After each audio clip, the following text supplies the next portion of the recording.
how are people living successfully on the coast? Will that continue? Can they just live their lives as they've always lived them? Or are things going to change?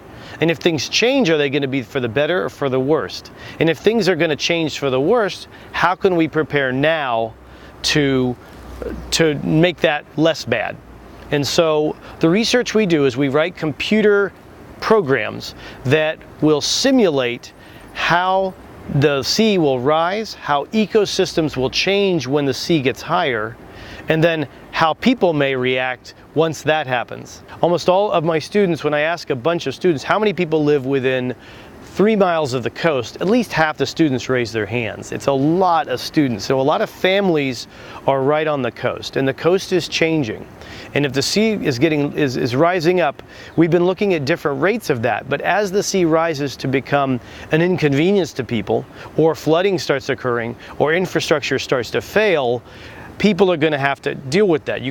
Sooner or later, infrastructure starts to be degraded to a point where you can't drive to work, you can't drive to your home.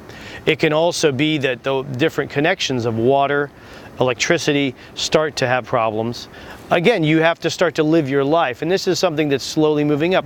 There's challenges right now in parts of Miami with blue sky flooding. We have a beautiful blue sky today, and in certain parts of Miami, if the tide is high enough, the road is underwater, may even be 2 feet underwater, but there's been no rain.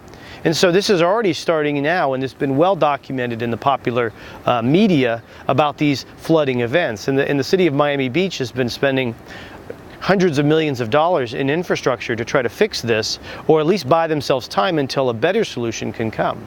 So again, it's affecting people right now, not so much in North Florida, though on the coast in Cedar Key and in Matanzas, where our research shows, the people who live on the coast are noticing. We've asked stakeholders, have you noticed that the sea is getting higher and higher, and people have almost always said yes. People of all different types, of people in business, people in tourism, retirees have all noticed these things and are starting to say it's impacting their lives now.